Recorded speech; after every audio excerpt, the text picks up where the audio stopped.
आप सभी का मैं आपके मंच द सक्सेस पॉइंट पे भारतीय राज व्यवस्था पर एक बार फिर से आपका स्वागत करता हूं। दोस्तों, बहुत ही शानदार सेशन है, बहुत ही शानदार प्रश्नों की श्रृंखला लेकर मैं आपके सामने हाजिर होता हूं। दोस्तों, द सक्सेस पॉइंट एक ऐसा मंच है जो आपको इतने महत्वपूर्ण प्रश्नों की श्रृंखला देता है, सीरीज़ देता है दोस्तों, जिससे आप अपने लक्ष्यों को हासिल कर सकते हैं।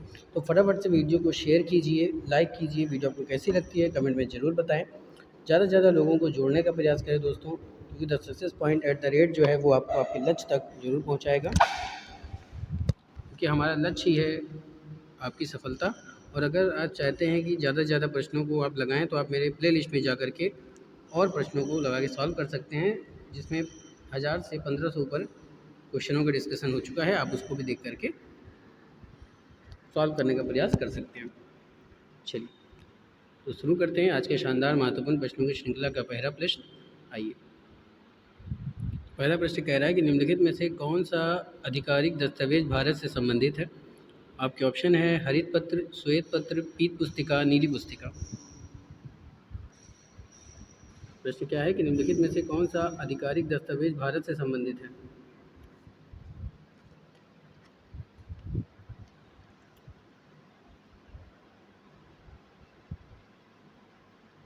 तो प्यारे दोस्तों, भारत में सरकार द्वारा अथवा उसके किसी मंत्रालय द्वारा किसी विषय पर विस्तृत एवं आधिकारिक विवरण श्वेत पत्र के रूप में जारी किया जाता है। तो जो आधिकारिक दस्तावेज भारत से संबंधित है वो कौन सा हो जाएगा प्यारे दोस्तों? श्वेत पत्र हो जाएगा। तो B is the right answer for this question. अगला प्रश्न, भारत के महान्यायवादी के विषय में निम्नलिखित कथनों पर विचार कीजिए।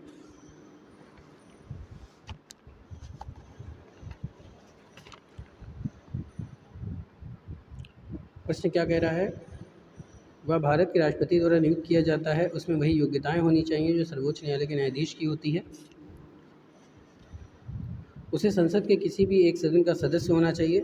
संसद द्वारा महाभियोग लगाकर उसे हटाया जा सकता है। तो निम्न कोट से सही उत्तर का चयन कीजिए। दोस्तों, भारत के महान्यायवादी के विषय में अगर कथनों पर विचार करें तो देखिए, वह भारत के राष्ट्रपति द्वारा नियुक्त होता है, ये बात सही है। उसमें वही योग्यताएं होनी चाहिए जो सर्वोच्च न्यायालय के न्यायाधीश की होती है, ये भी सही है। उसे संसद के किसी भी एक सदन का सदस्य होना चाहिए, ये ज़रूरी नहीं है। संसद द्वारा महाभियोग लगाकर उसे हटाया जा सकता है, ये भी गलत है, क्योंकि ये राष्ट्रपति के साथ पर्यंत रहते हैं दोस्तों।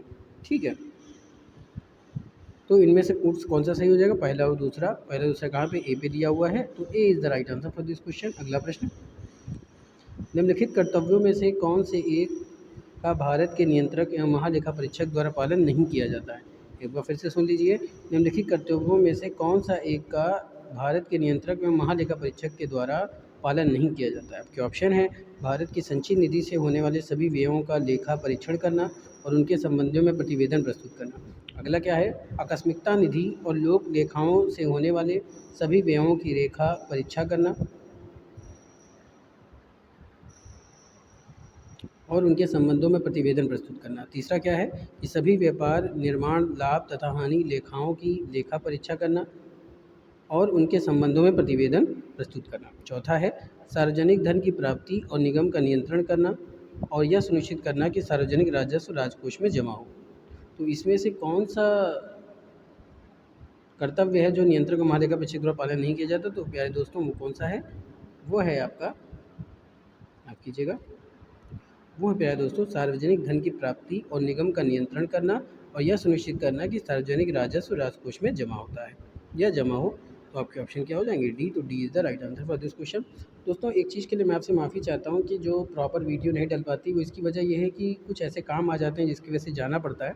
तो आप लोग इस चैनल से जुड़े रहें, आपकी सीरीज जरूर पूरी होगी दोस्तों। चलिए आगे चलते हैं।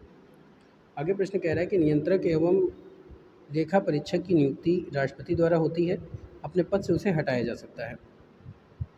इसने क्या कह रहा है कि नियंत्रक एवं महालेखा परीक्षक की नियुक्ति राष्ट्रपति के द्वारा होती है, अपने पद से उसे हटाया जा सकता है।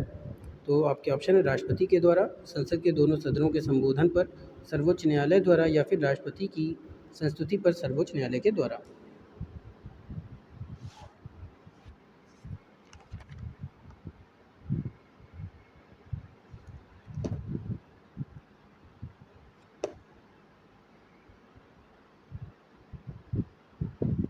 नियंत्रक एवं लेखा परीक्षक की नियुक्ति राष्ट्रपति के द्वारा होती है और ये अपने पद से हटाए जा सकते हैं संसद के दोनों सदनों के संबोधन पर। तो आपके ऑप्शन क्या हो जाएगा? बी। तो B is the right answer for this question. अगले प्रश्न की तरफ चलते हैं।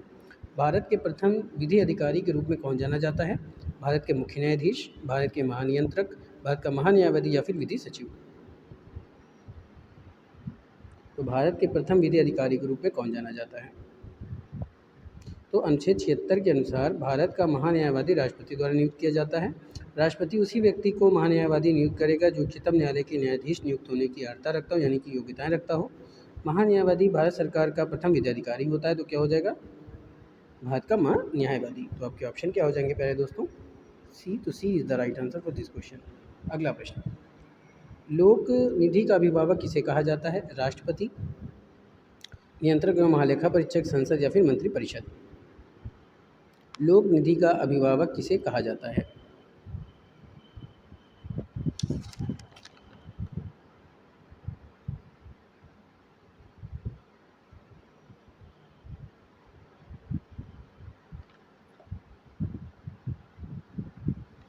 बताइए दोस्तों, लोक निधि का अभिभावक किसे कहा जाता है?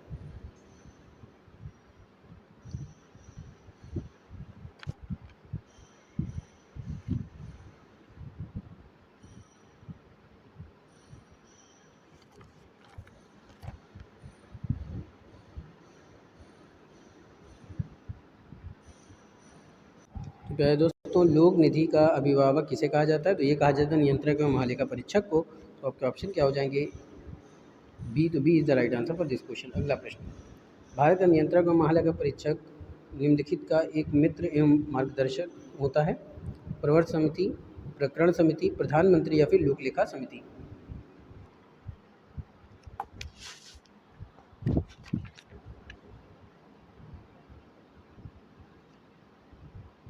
बात समझ में आ रही है?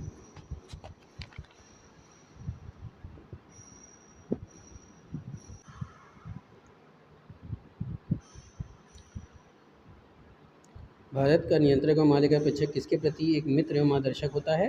तो ये होता है लोक लेखा समिति के। तो आपके ऑप्शन क्या हो जाएंगे? डी।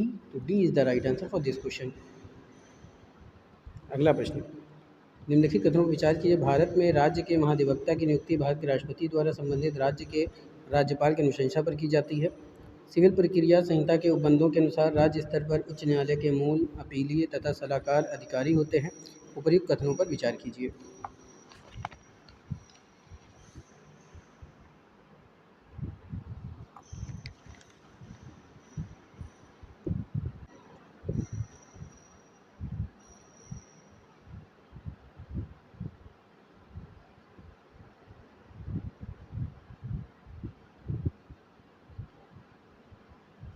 तो दोस्तों, भारत में राज्य के महाधिवक्ता की नियुक्ति राष्ट्रपति नहीं राज्यपाल करता है, इसलिए क्या हो जाएगा? गलत हो जाएगा आपका।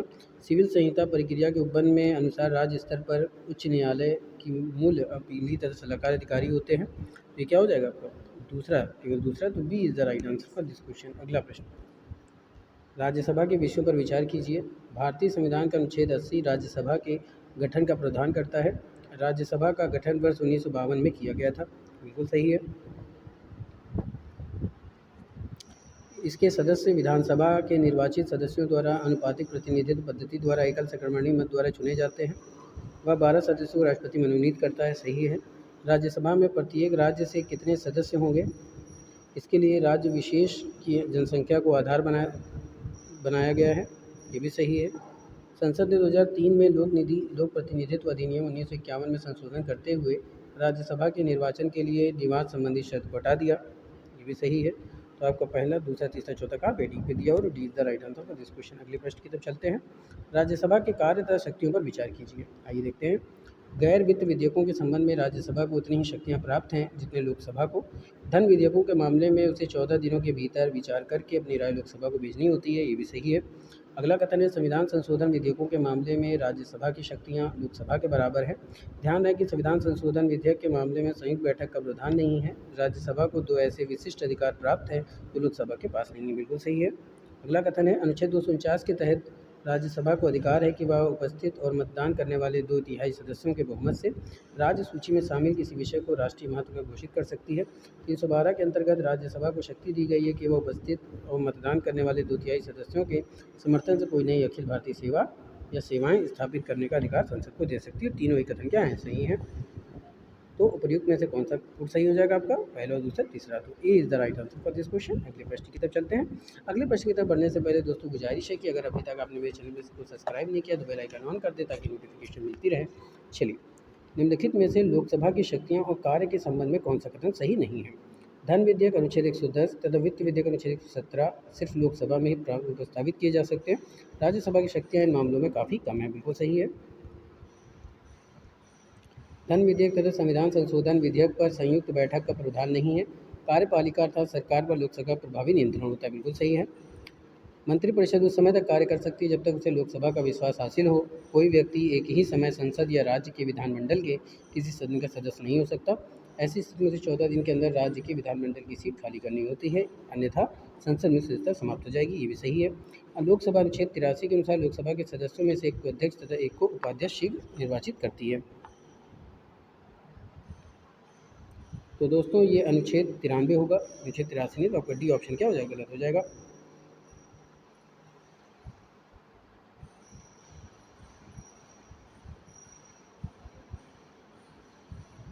बस समझ आ रही है?